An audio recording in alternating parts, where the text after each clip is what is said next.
Mari lihat dan dengar. Sulalatus Salatin Bab 7, Juara CATUR. Kalau kita cakap pasal persaingan hebat antara dua genius, mesti kita akan teringat nama-nama besar macam Mozart lawan Salieri atau Ali lawan Frazier kan? Persaingan macam ni selalu buat kita tertanya-tanya. Apa sebenarnya resepi untuk jadi seorang juara? Adakah bakat semula jadi ataupun kerja keras yang tak henti-henti? Hari ini, kita akan bedah satu kisah menarik dari zaman Kesultanan Melaka tentang dua jago catur dengan dua gaya yang sangat-sangat berbeza. Okey, mari kita fikirkan soalan ni sekejap. Cuba anda bayangkan seorang jago catur paling hebat yang pernah wujud.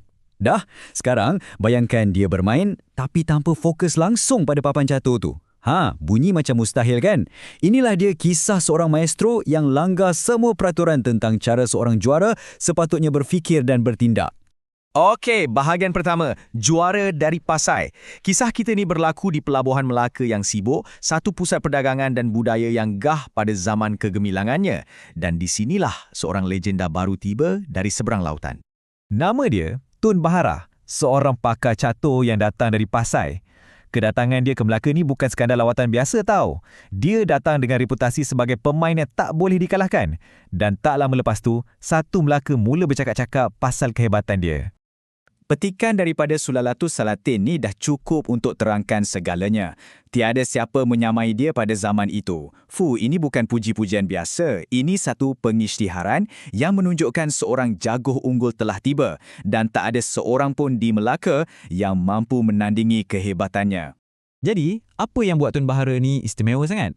Bukan cuma sebab dia asyik menang, tapi cara dia bermain tu. Gaya permainan dia tu dah jadi macam satu seni yang bukan saja memukau, tapi juga menakutkan lawan-lawannya. Inilah yang betul-betul membezakan dia. Waktu lawan dia tengah berkerut dahi, pening kepala fikirkan langkah seterusnya, Tun Bahara pula nampak macam tiada fikir. Dia langsung tak tunjuk tanda-tanda yang dia tengah fokus. Seolah-olah permainan tu benda remeh je untuk dia. Dia cuma pandang kiri, pandang kanan, mata dia melilau ke mana-mana, kecuali ke papan catur depan mata dia. Ini bukan sekadar keyakinan diri, ini dah macam satu perang psikologi. Dia seolah-olah nak cakap tak lawan dia, game ni terlalu senang untuk aku. Kalau itu tak cukup untuk ganggu mental lawan, Tun Bahara ni juga akan bersyair, berbait, bergurindam dan berseloka sambil bermain catur. Dia tukar perlawanan catur jadi macam satu persembahan sastra. Cuba bayangkan betapa stresnya lawan dia. Nak fikir langkah sambil dengar orang karang puisi depan-depan.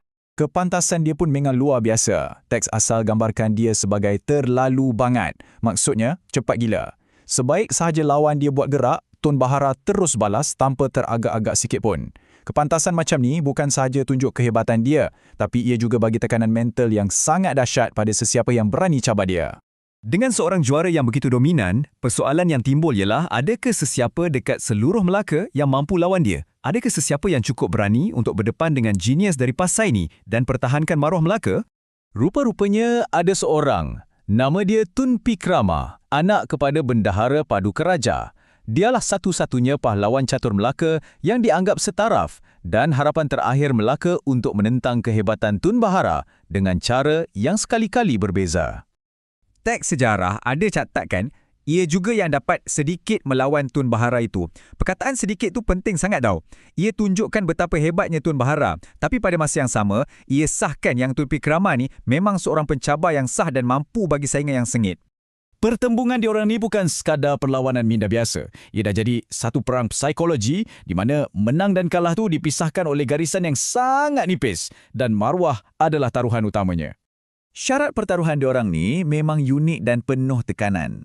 Kalau Tun Pikrama cuai sikit je, dia akan diejek dengan gelaran sayur keladi yang memalukan. Sebaliknya pula, kalau Tun Bahara si genius tu terhilang walau sebiji bidak pun, Tun Pikrama terus dikira menang. Syarat ni sebenarnya mendedahkan strategi Tun Pikrama. Dia bukan nak serang membabi buta, tapi dia membina sebuah pertahanan yang sempurna, memaksa lawannya yang artistik tu untuk buat kesilapan di bawah tekanan. Kejap. Sayur keladi? Apa sebenarnya maksud di sebalik gelaran yang bunyi macam pelik ni? Percayalah, ia bukan sekadar nama sayur. Ia adalah satu penghinaan yang sangat mendalam pada zaman tu. Ini dia. Sayur keladi ni sebenarnya satu simpulan bahasa yang bermaksud seseorang tu sangat lemah, lembik dan senang sangat nak dikalahkan. Cuba bayangkan, lepas berhempas pulas berfikir dan merancang, anda kalah dan diejek dengan gelaran yang macam tu sekali. Inilah tekanan yang dihadapi oleh Tun Pikrama setiap kali bermain. Jadi, apa yang kita boleh belajar dari persaingan dua gergasi catur ni? Kisah mereka sebenarnya tunjukkan kita dua resepi yang berbeza, dua jalan yang berlainan untuk menjadi seorang juara yang terunggul. Jadual ni rumuskan dua falsafah kejuaraan yang berbeza. Di satu pihak, kita ada Tun Bahara, si genius yang artistik. Dia main ikut gerak hati, bergantung pada bakat semula jadi dia yang luar biasa. Tapi kelemahan dia, kadang-kadang cuai sebab terlalu yakin. Di pihak lain pula, kita ada Tun Pikrama, si ahli strategi yang jitu. Dia bermain dengan fokus dan ketelitian yang mutlak. Kekuatan dia bukan setakat sabar, tapi keupayaan untuk membina tekanan secara perlahan sampai lawan dia buat silap. Jadi, mesej penting kat sini ialah ada dua jalan utama untuk jadi hebat. Satu, melalui bakat semula jadi yang luar biasa dan satu lagi melalui fokus dan ketekunan yang tak berbelah bahagi. Kisah ni dengan cemerlangnya gambarkan yang kedua-dua jalan ni sama-sama sah untuk bawa seseorang tu ke puncak kejuaraan. Dan ini membawa kita kepada soalan terakhir untuk kita renungkan. Siapakah juara yang sebenar? Adakah ia bakat semula jadi yang memukau macam Tun Bahara ataupun fokus jitu yang tak pernah goyah macam Tun Pikrama? Kisah mereka tak berikan kita jawapan yang mudah, tapi ia memaksa kita untuk berfikir tentang nilai setiap pendekatan tu. Apa pandangan anda? Kalau